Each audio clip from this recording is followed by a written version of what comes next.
Hey, dear friends, so welcome to our session.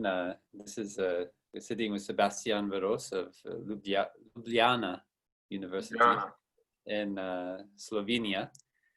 And Liam, maybe we'll start with the sound of the bell, so we can all come back to our breath, come back to our body. Just enjoy this present moment. It's great to be hanging out like this and just looking deeply into our mind together and coming to hopefully a deeper understanding together. So we'll start with just 3 sounds of the bell to appreciate this present moment and especially our breathing.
So dear friends, I'm Brother Pablo, and I'm the monk in this monk-scientist dialogue.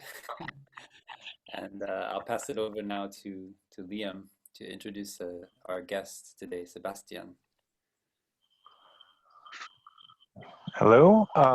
So this is Sebstjan who's joining us as a member of department at Ljubljana University, an expert in phenomenology, philosophy of science, philosophy of cognitive science specifically, epistemology, and also something of a Buddhist scholar on top of that.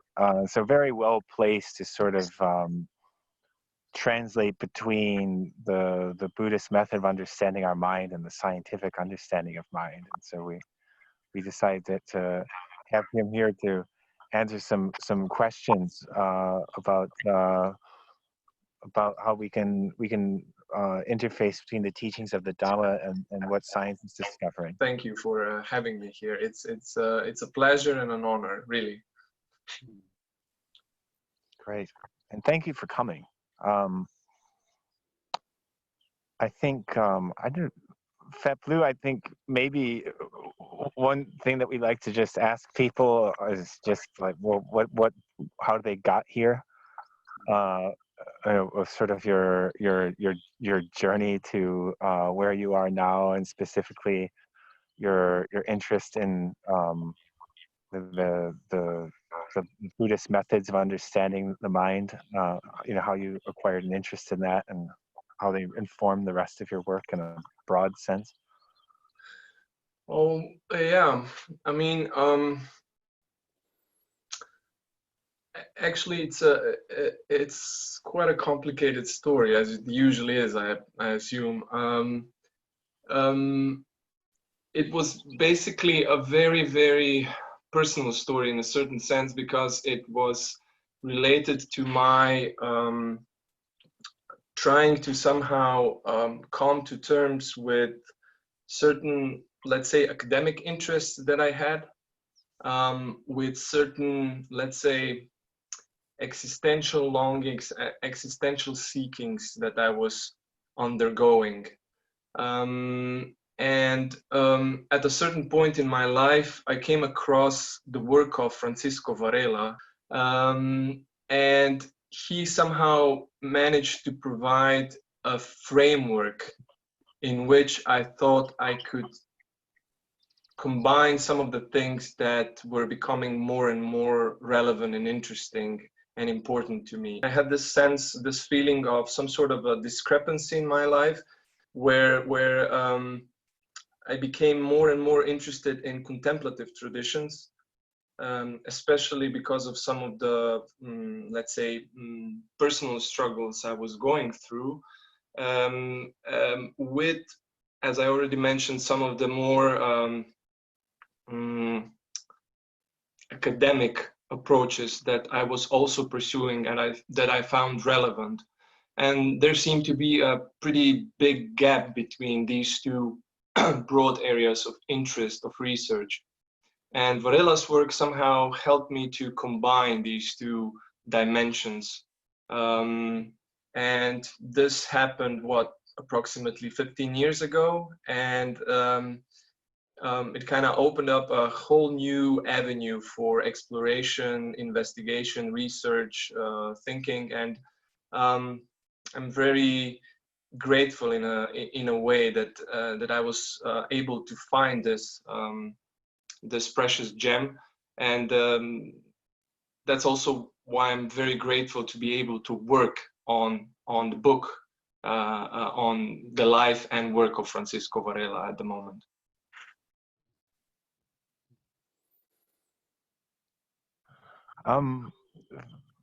I guess, Fablu, we discussed earlier perhaps the idea of having Sebstjan take us into a short overview of developments in cognitive science and philosophy, especially as they relate to the tradition, and you know, and what we'll be teaching on what's been taught so far in the course. Does that make sense? Yeah, that's great. Okay. I think maybe if I can just preface it by saying that so we're here on this retreat. We're every day practicing mindful breathing, mindful walking, coming back to our body, and looking into what's coming up in our mind. Especially with the topics of the talks this week have been about understanding our mind in the sense of a kind of garden. So we have these seeds in our consciousness that like we use the metaphor of a garden to talk about our anger, our fear, as well as our mindfulness, our understanding, insight. And depending on where we put our attention, we are like a gardener watering those seeds in our consciousness and inviting them to come up and manifest in our mind consciousness, so that it's kind of like the present moment awareness of what is in our mind. And so that is a path of cultivation. And I think that it's very helpful for many of our friends who are not familiar with maybe developments in the philosophy of science, especially around neuroscience and understanding the brain, understanding the mind, to see how this practice of cultivating the mind is actually validated in a way, yeah, by science and by a way of looking at the mind, especially the practice of non-duality, of seeing the subject and object arise together, like we talked about earlier. So I think if you can help us to see how those things relate to developments in science, in cognitive science and so forth, it would be nourishing for our practice. Yeah, well, first thing that I would like to point out is, as you probably know, cognitive science is basically a very diverse field. So there are a lot of different approaches in that field, as is usually the case with almost every discipline, every field of inquiry. But there are, of course, certain, let's say, dominant fields, dominant areas, and one of the more if not the most prominent field in cognitive science at the moment is, of course, neuroscience. From the beginning of the 1990s, when these different imaging techniques appeared, which allowed us to, in a certain sense, study the happenings in the mind, neuroscience came more to the forefront, and this idea of brain being the central actor in everything that is related to mind, cognition, consciousness is now almost, it seems like, commonsensical knowledge. But I would like to perhaps point out that there, in the past 20 or 30 years, also different approaches to cognition and mind have appeared. For example, the classical approach was usually depicted the cognitive apparatus, the cognizer, the subject or the person doing the cognizing, the thinking, as some sort of digital, as a very complex digital computer who created representations of the external world in the in his or her cognitive system. So basically, you would get inputs from the outside world. There was this idea that there existed a pre-existing, predetermined outside world, which somehow impacted the cognizer and then triggered the appearance of these representations, which were more or less accurate. And then based on these representations, the actors acted in the world. So that was, in a very simplified way, the classical paradigm, the classical approach that was predominant and is in certain areas still is. But in, let's say, past several decades, several alternative approaches emerged which question some of these presuppositions on which the classical approach was built. And here I would perhaps like to emphasize two such two points that seem especially relevant for our debate. The first point is that the cognizer, so the organism doing the cognizing proved to be a lot more active in the very act of cognition. So the cognizer is not merely someone who builds representations of the external world, but basically, in a certain sense, helps to co-create or co-constitute the world he or she lives in. And this is related to the, let's say, the very organization of the cognizer, of the subject doing the cognizing, doing the thinking, the various ways he or she can interact with the world. And these modes of behavior, these modes of action, and the very organization, the structure of the organism proved to be very, very important in determining what the world looks like for the cognizer. Not merely in the sense of, how the cognizer distorts the external reality, but what basically reality in a certain sense is for that particular organism. And of course, this raises several interesting questions, especially if you take into account the scientists themselves are also organisms that are interacting with the world when they're trying to study other organisms. And of course, then this raises the question, so what is the nature of knowledge provided by the science and so on and so forth? So that's one thing. And the second related point, and then I'll pass on the word to you. And the second, and I think this is also a very related point, is that although this might sound strange to someone outside the scientific community or outside the academia, but scientists became more interested in studying and investigating lived experience again. Now this, as I said, might sound strange, but the thing is that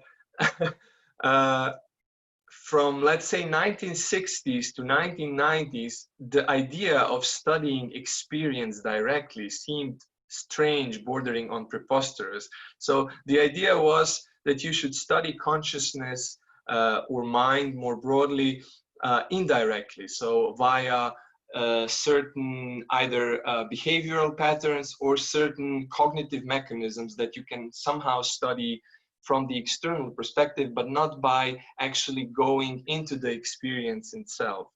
And in the past 20, 30 years, it became more and more prevalent, more and more obvious that this is perhaps, slightly naive, that if we want to understand the structure and dynamic of consciousness, we should in fact go and investigate consciousness itself.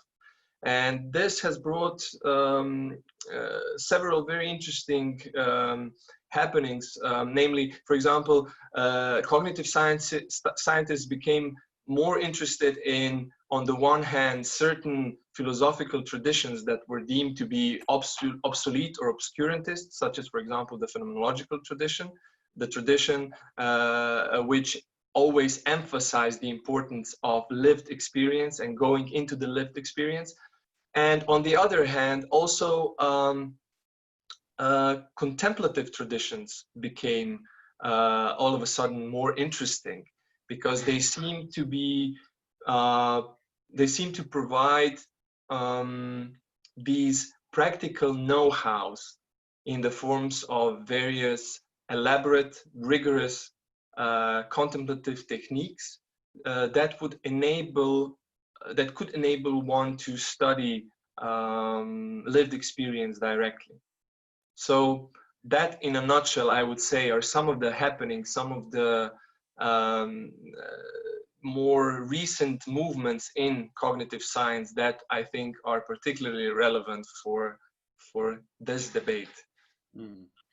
That makes me feel very happy to hear that there's that movement, because it means that as meditators, we actually create a space of communication with scientists where we normally feel like there's this huge gap, right? That we are meditators and what we're doing is a spiritual thing, and scientists are studying material, the properties of matter in an objective way, and these two fields, there's no place for them to meet somehow.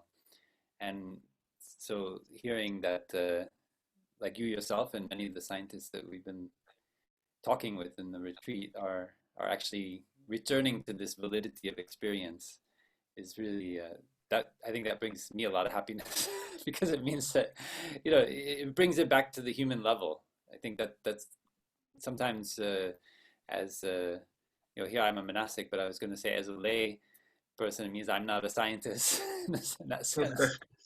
You feel you read about what experts say, and people who have lots of degrees and experience, and of course everyone's experience is valid, but there's always that danger, and this happened in the Buddhist tradition too in the past, where we become specialists in our religious or our scientific or whatever we call it endeavor, to such extent that we can't not even explain to somebody else what we see and what we understand, and that's caused a lot of suffering with kind of elitist attitude in the past. And so something we always emphasize in our retreats is like your experience is valid, and the litmus test of a good practice is that it brings you happiness and freedom in the moment of doing it. It's not something like you just have to endure for years and years, and then in the hopes of getting some kind of awakening in the future, but that awakening is here and now. So that it seems like there's a congruence there going on between science and meditator, and maybe that's because more scientists are meditating. Maybe so. But I wanna focus on this first point a bit, because our teacher Tai often talked about the cinematographic nature of consciousness, and he would use sometimes the example of, if you have a candle and you move it around very quickly, then it creates the impression of a circle. And so even though each of those points is just one candle, but the impression is a circle, to help us understand how our brain creates a sense of continuity in instance of consciousness. and that in each instance of consciousness, we are actually like a painter or a film director who is actually both directing and experiencing the product of his direction, right? So you're both creating the film and you're a participant in it. So again, that's another way of talking about subject and object arising at the same time. If you remove in a sense, the so-called subject, the director, then you also remove the film, the object. And so when we talked earlier, you shared a little bit about some Merleau-Ponty, yeah. sorry, Ponty, and how some of the exercises that he proposed for us to help to understand this, what is phenomenology, what is the study of our own experience, how can we go about understanding the way we perceive things and how that affects the way we live in the world. So I don't know if you want to go in, you'd like to share more about that. Definitely. Let me first preface this by saying, that this is precisely something that has been proposed by some of these alternative currents or approaches within cognitive science. Maybe we should give them a name so that people know what we're talking about, so that we label it. Usually they go by the name of enactive or embodied cognitive science, precisely for the reason because they emphasize this importance of action and embodiment in the constitution of the cognitive world we live in. So the idea there is precisely what you've so beautifully sketched. So this ongoing dialogue or dialectic between the world and the subject. So they, in a certain sense, co-constitute or co-determine one another, as Francisco Varela and his colleagues Evan Thompson and Eleanor Roche put it in the famous book The Embodied Mind. But what you refer to, so Maurice Merleau-Ponty, he's probably one of the most, if not the most well-known French philosophers. Actually this approach that I sketched ever so briefly was inspired by Merleau-Ponty's phenomenology originally. So Varela, Thompson, and Roche explicitly say that what they're trying to do, they're trying to, in a certain sense, elaborate on some of the ideas that Merleau-Ponty presented in his phenomenological work. And what Merleau-Ponty was trying to do basically is he was following the phenomenological tradition started by Edmund Husserl, and he tried to find a way to get us back into the lived experience. So to move away from certain theoretical presuppositions and theoretical preconceptions that we have about experience and go into the lived experience itself. And his basic claim or basic idea was that if you go into the realm of lived experience, and he called it phenomenal field for the reason that I will explain later on, you basically end up in the domain which is inherently non-dual. So the lived logic of experience is non-dual, which does not make it irrational. That was Merleau-Ponty's point. So you could talk about it intelligently, but of course you have to approach it differently. Okay, and yeah, the example that that I presented yesterday was a very simple example. It's basically the most basic example taken from the Gestalt psychology, which was one of the traditions that Merleau-Ponty was inspired by. Namely, if you focus on something in your visual field, it can be whatever. You can just focus on any object that is in front of you and look at it. Now, if you do that and you remain in your experience, so you remain in your experience, what you will notice is that as soon as something is given to you as figure, so as something that is given to you clear in such a way that you can see it clearly, so that you can determine its properties, characteristics, you can describe it clearly, yeah, the rest of the visual field needs to move back into the background. So you have a dual structure. You have a ground and you have a figure. And the thing is that figure is given to you explicitly. By explicitly, I mean that it is given to you clearly. You can describe it in a clear, you can enlist and enumerate all the characteristics of the figure that you see. But at the same time, the rest of the visual field moves into the background. And the interesting thing is that the background also has a specific structure. It also has specific characteristics, but it's not structured in the same way as the figure is. Whereas figure is given to you in a determinate way, so determinately, the background, the ground, is given to you indeterminately. So it is not nothing, but at the same time, it is not determinate. It has a specific texture, okay? And the thing is, the main point that Merleau-Ponty was trying to make is that as long... Sebstjan, could I just for the benefit of everyone, maybe could you clarify what you mean by determinate and indeterminate? Okay, what I mean by determinate and indeterminate is precisely this, that if something is determinate, you can basically characterize it clearly. You can determine the properties of that entity clearly. So, you know, a figure is determinate in the sense that it is given to you explicitly, which means that you can describe it clearly, okay? Whereas the background, the ground, is given to you in an indeterminate way, which means that it is given to you implicitly, which means that it is not nothing, but at the same time, you cannot really specify its characteristics.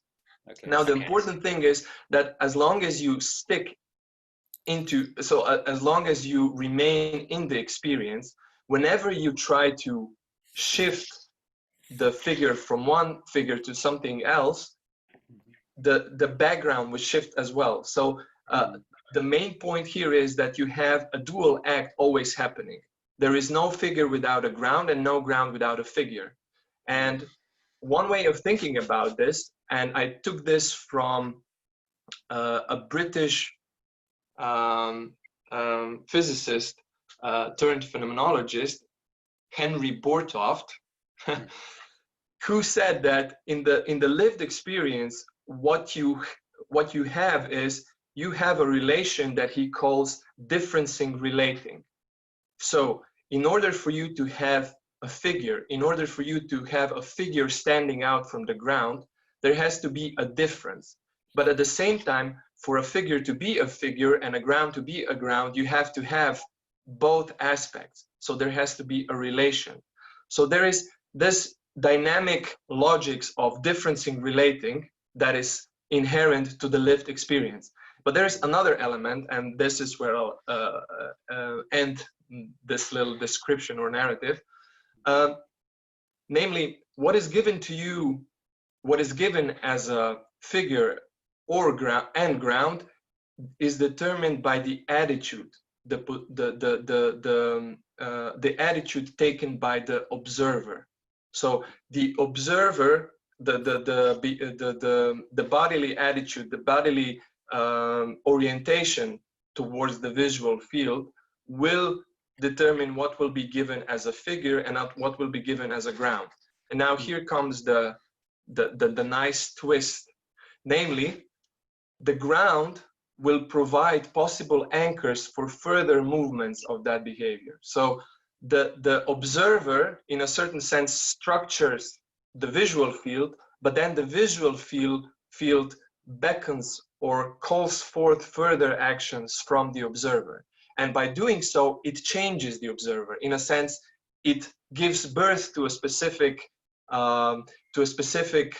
nature of the observer, or a specific identity of the observer. So the observer brings forth the visual field, And the visual field in turn brings forth a specific self of the observer, and so on and so forth. So there is this inherent, implicit co-determination of the subject and the object. And that's the reason why Merleau-Ponty uses the term phenomenal field. Because in this field, whenever one part changes, the rest of the field has to restructure itself in such a way as to maintain the organization of the field. So it is an interwoven unity, so to speak. And I find this idea extremely fascinating. So as long as you stick in the lived, in the realm of the lived experience, you're basically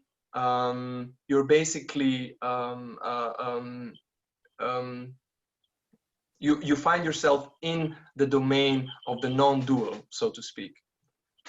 Was that too abstract, or? No, I think so. You know, our teacher had a practice that he proposed about 12 or 13 years ago. So it was a poem that he came up with when he was in Korea, and he was leading a walking meditation, and there were many camera people. He's kind of like a rock star in Korea, and he could not even make one step, and he thought, how am I going to do walking meditation with all these cameras in front of me? And so he said, I cannot do it. I'm just going to let the Buddha do it. And so he came up with a poem which is let the Buddha breathe, let the Buddha walk. I don't need to breathe, I don't need to walk. And then it continues, there is only breathing, there is only walking, there is no breather, there is no walker. And Buddha is breathing, Buddha is walking. There is no breather, there is no walker. And I think that's very much in the spirit of what you're sharing, which is that when you have the figure in the ground having this relationship with the viewer, we think we're a self outside of the situation, and we're just viewing an objective experience. But what Merleau-Ponty is saying, that we're actually, the self is determined by the observation. So the very act of observing is creating, and that is another way of expressing non-self. Yeah, and interbeing as well. I mean, you inter-are with your environment, right? Yeah. That's a very good point, and I think that so this emphasis on movement, on action, is really important. Yesterday we talked about one of the biggest problems that Merleau-Ponty identifies in our coming back to the lived experience, and that is what he calls the predominance or the prevalence of objective thought.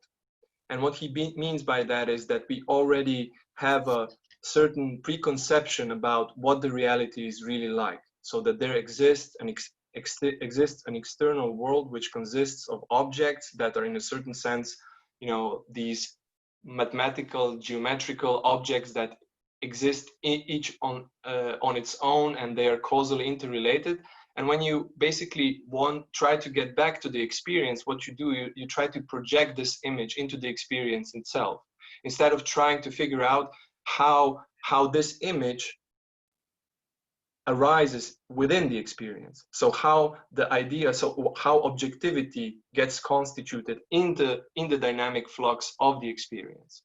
So there's a kind of grasping going on, like you want to appropriate the image and make it your own, so you can take it with you everywhere you go.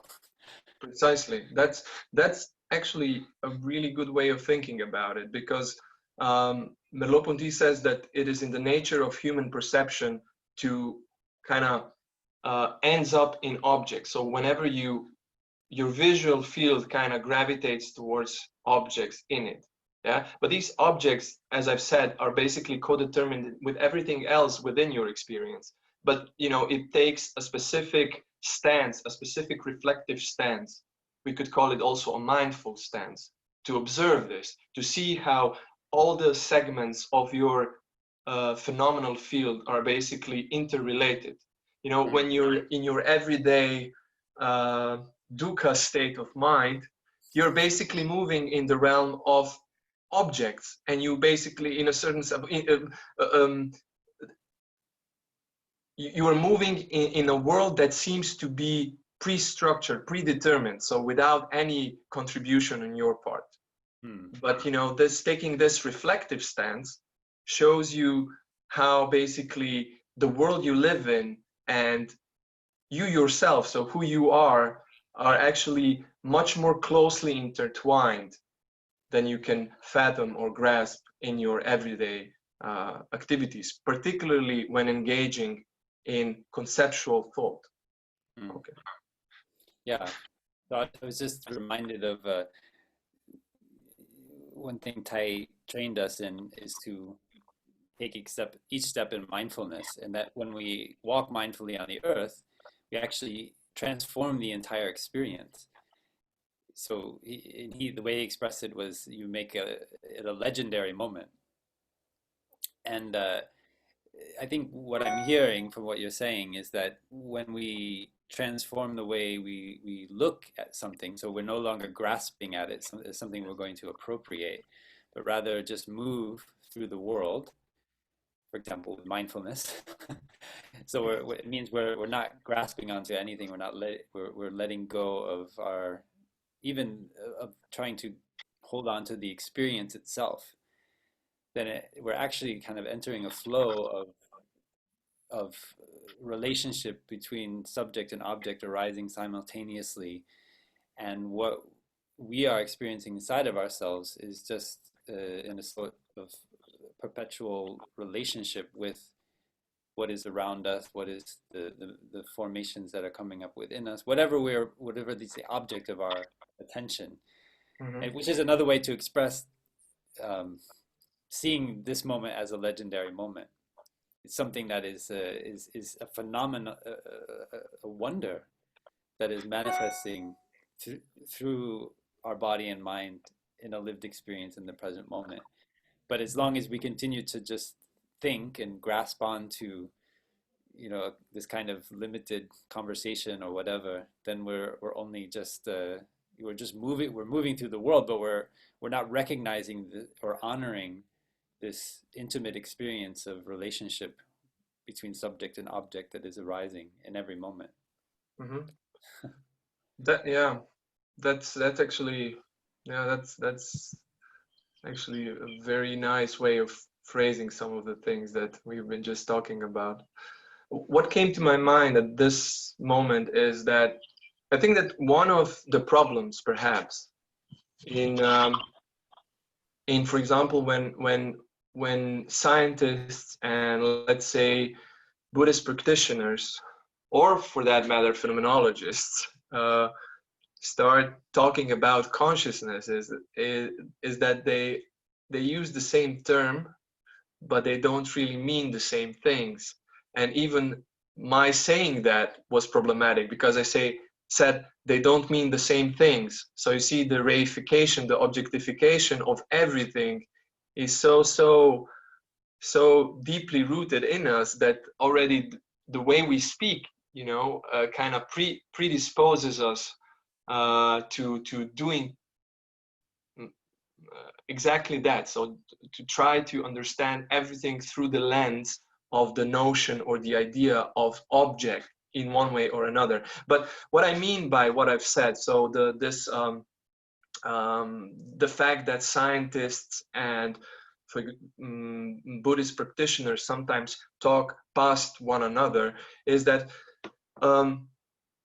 usually how consciousness is understood by in contemporary scientific climate, it's something that is subjective, something that is relegated to the realm of the skull. So it's here, you know, and we don't. So some of the scientists will be completely dismissive of it, and they will say there's no such thing as consciousness. Basically, consciousness is just, you know, a neurophysiological process. Some who are willing to admit that there is such a thing as consciousness will probably revert to something as well, consciousness is an emergent property, whatever that means. So it's something that cannot be reduced to the brain, but it's somehow emergent. But the main problem here is that, from what I understand of Zen Buddhism, for example, or Mahayana Buddhism in general, is that the notion of consciousness, or of mind for that matter, is basically way broader. It's not something that is, you know, conceived in the same way as it was from Descartes onward, because this is basically a very Cartesian, very Cartesian image. That you know, you have this mechanical world, again consisting of objects that you can study and determine their properties, and they are causally interrelated, and everything else that doesn't fit into that picture is basically subjective, which means it has something to do with consciousness, and consciousness is somewhere in the mind, in the realm of the human skull. Now that's a very strange way of thinking about it. Yeah, it's you know, if you start thinking about the relationship between the world and the mind or consciousness in such a way, it's very difficult to see how you will be able to conceptually bridge this gap. So one of the things that I think phenomenology might contribute to this debate is that it opens up our understanding of consciousness. So what consciousness is. And one way of doing this, for example, is that, you know, in this example where we that I mentioned earlier, or depicted earlier, where we had a figure against the ground, usually we think of consciousness only as this segment that is like a beam of light that focuses on something, but we disregard the background, what is given implicitly. So this indeterminate part, the implicit aspects of consciousness. Usually, you know, we have either something is conscious or it's unconscious. Well, phenomenology say it's way more complicated than that. The realm of consciousness is way broader than that. There are implicit, indeterminate segments of our conscious life.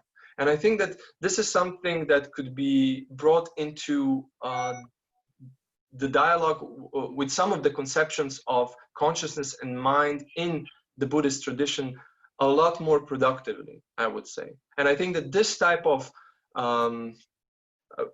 reform, or even perhaps revolution in our understanding of what consciousness means, is necessary in order for us to be able to take this dialogue and this exchange forward. Yeah, You know, I think go ahead, sorry, Liam. I think at that point it's good to just really briefly reflect on a few, you know, developments, just to put this in a broader perspective, right? Just thinking about Skinner, which people would have heard before.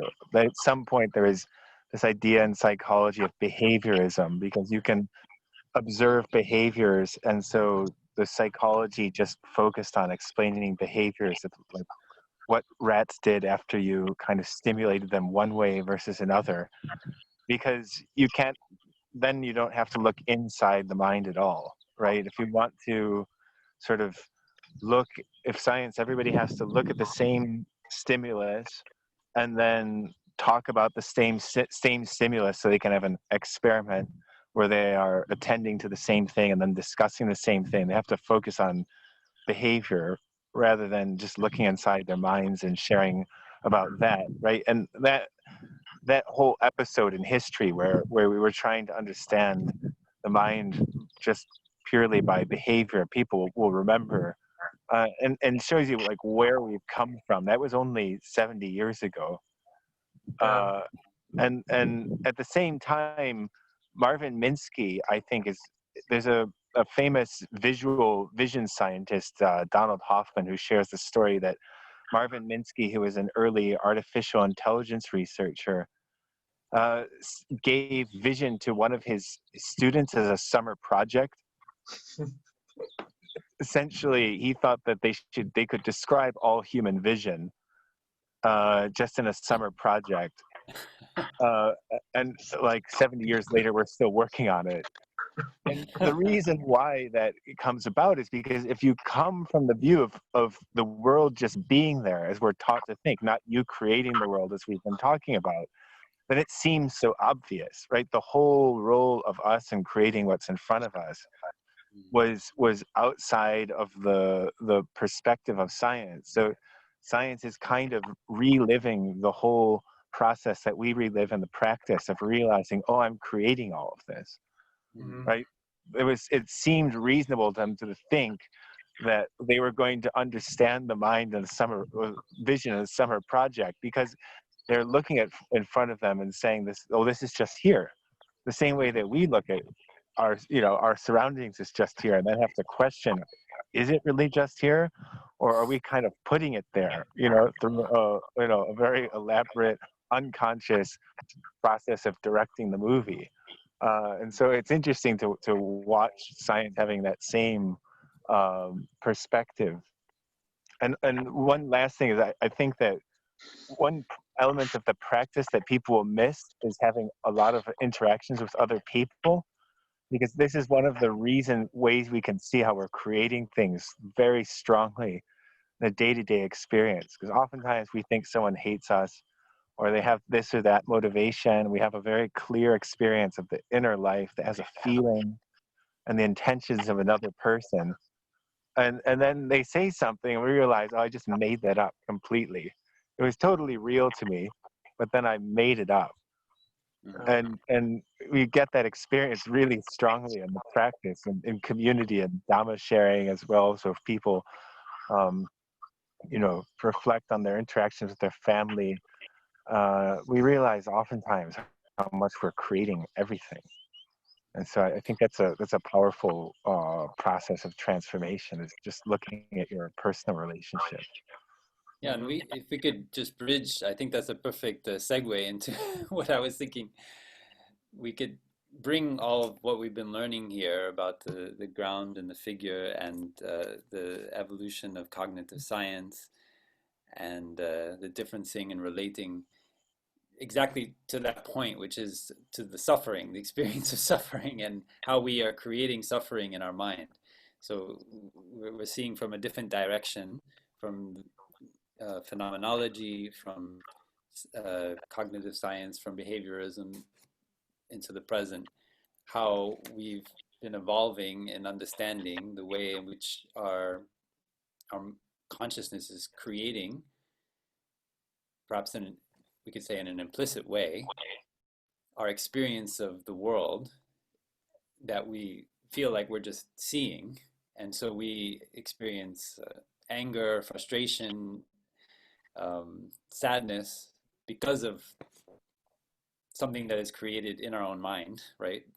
We see something visually, or we hear somebody say something, and we are hurt by what they say, and then we create whole stories around why they said that, and that story is kind of bubbling up inside of us. And in the Buddhist tradition, it's called prapancha. It's kind of like this whole mix of like bubbling up of thoughts and concepts and notions, the stories that we create inside ourselves in order to, we're trying to become free of that suffering, that hurt.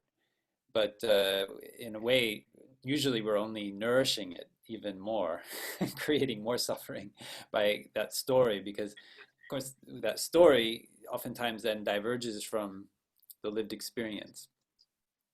And so maybe, Sebstjan, if you could talk a little bit about that, because that's where we get to the duality and how that we get this divergence between things as they are and things as we think them to be. Mm-hmm. Well, I think that there are several aspects that I could point out here or follow here. One of the things that I think is interesting is this this idea that basically, for example, Varela, Thompson, and Roche borrowed from the Buddhist tradition, and when they talk about the groundlessness of life. So once you enter into this realm or domain of the phenomenal domain, where you have this ongoing dialogue or dialectic between the subject and the object, there is basically no more solid footing underneath your epistemic feet, so to speak.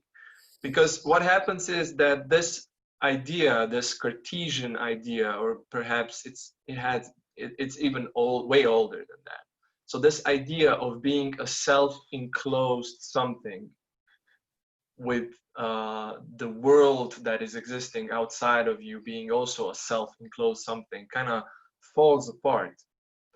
And this is something that can be very frightening. And this is basically something that whenever you go deep enough, realize is the texture of reality in any meaningful sense of the term of reality. That is to say, there is no self-enclosed me, because I'm always in a certain sense projected into the world, and there is no self-enclosed world because in a certain sense world always to a lesser or greater degree reflects me. And you know, so I'm never like fully self-enclosed, but kind of through my actions I become who I am at a certain moment, and open up new possibilities in the world I live in, and these possibilities call forth other actions which, you know, change me, even if ever so slightly. And once through, particularly, let's say, mindfulness practice, you come to the realm or domain where there's no footing. This I think is this can be a very frightening experience, and I think that this is an experience that many meditators do actually experience. So usually when we talk about meditation, we focus on the positive aspects, on the positive feelings, and this is definitely something that enters one's life after, if one cultivates meditative practice for a prolonged period of time. But there are also periods of profound distress, especially when you're faced with this groundlessness. And the thing is, this groundlessness is always present. So even in people who are mindless, it is present. It is, and we have names for it. We like, you know, existential angst. But what is existential angst, right? It's basically staring into the abyss of this ongoing dialectic of life, basically. And I think that one of the biggest things that contemplative traditions in general and Buddhism in particular can give us is ways to enter into this realm open-hearted, to embrace this groundlessness and to kind of work with it, as strange and paradoxical as this might sound. But I think that I personally think that this is where suffering at its most profound level kind of enters the picture. Not everyday suffering, you know, I would like to have like a new car, or why can't I have more money, or whatever. That's like everyday regular suffering, or why am I not a perfect meditator, things of that nature. But like this, the origin of suffering, the root of suffering, the mother of all the minute sufferings that we encounter in our everyday lives, I would say comes from this. And this is why you have in various traditions this idea of philosophy, religion, contemplative practice being a way of cultivating, I don't know, your relationship with life and death, with the very texture of life and death. Anyway, these are just some of my thoughts on the topic. That's great. And you know, I think what can help a lot of the friends who are here with us in the retreat, experiencing peace, joy, and happiness from their meditation practice, from the practice of mindfulness, is understanding how this is also a scientific experiment. That when the very act of meditating is a radical act of looking into ourselves and we are doing research while we're doing it. There's a certain validity to this experience. I find that very empowering, and I often share about it when I teach the Dhamma. I say, look at yourself as a scientist. Don't export your sovereignty to knowledge of yourself, of your own experiences.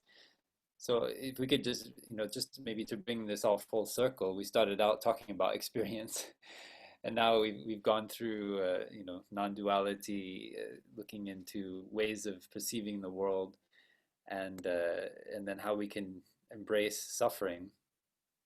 So going, maybe to bring this sharing a little bit to a close, although there's never a close to anything.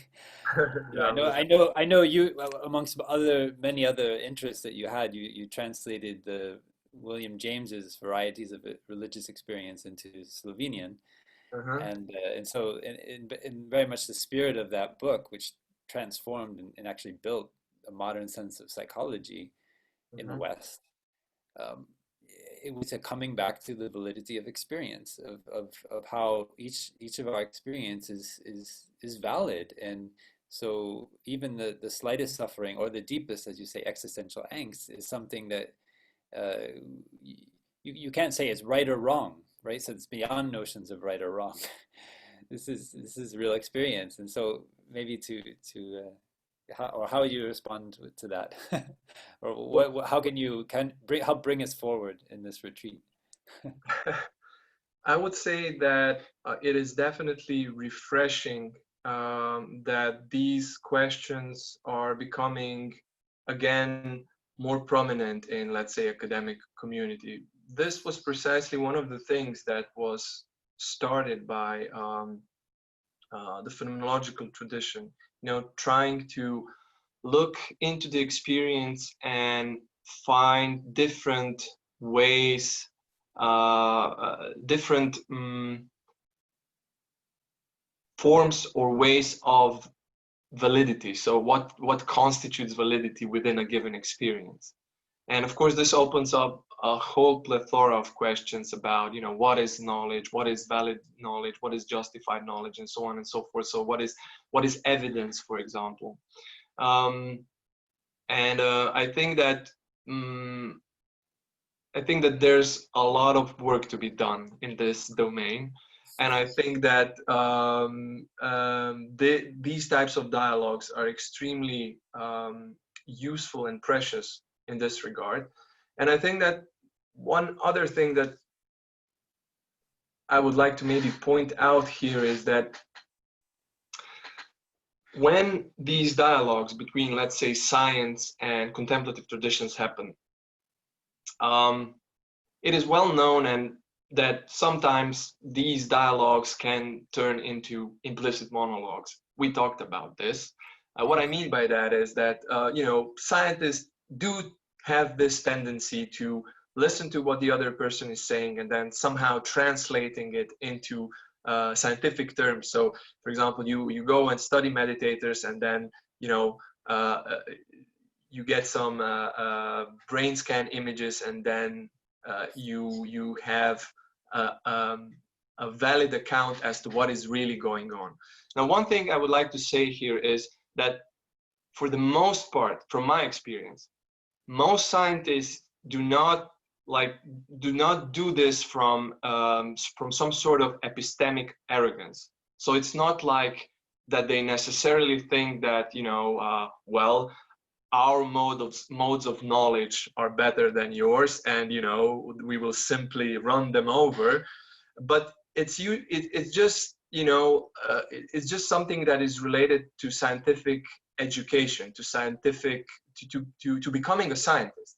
It's just that for the most part, scientists do not really reflect on the fact that they too somehow stem from specific background, from specific framework, and that this framework has certain criteria of validity. And within this framework, you can do a lot of interesting and marvelous things, but it still needs to be examined as to, how does this framework fit into the broader sphere of human existence in general.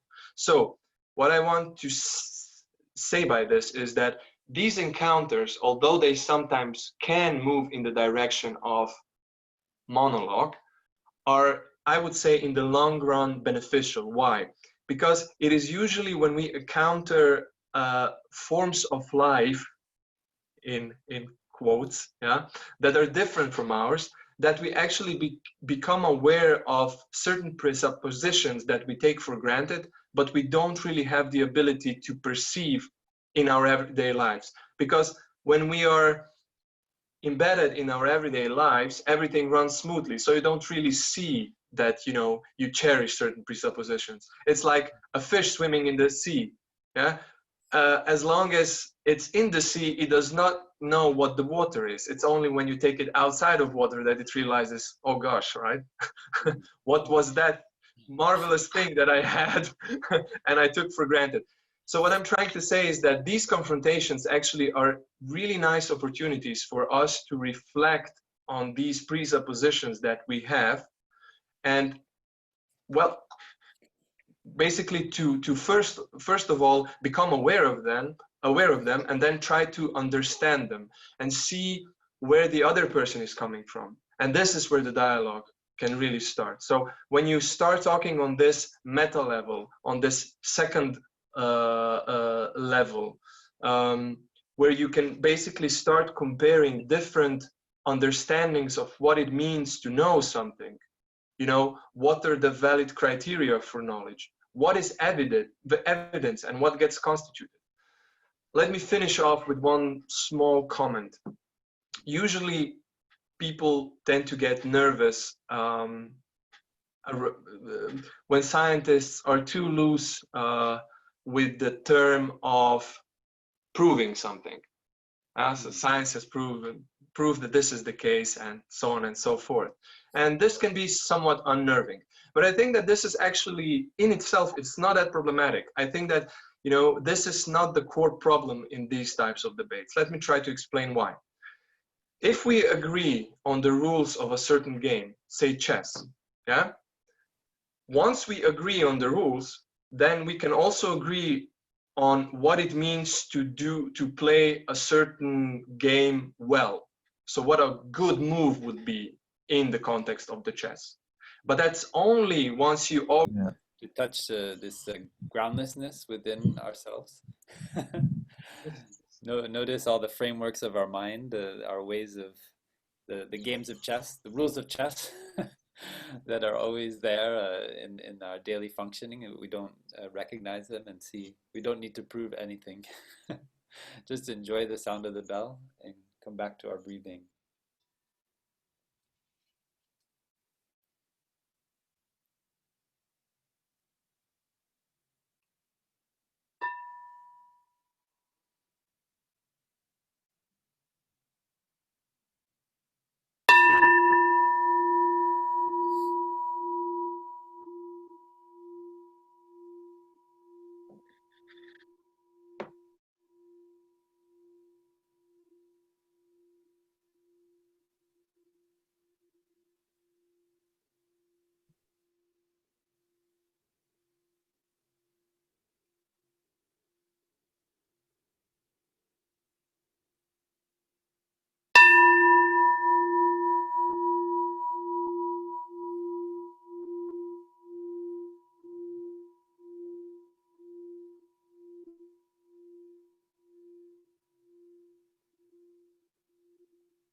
Thank you so much.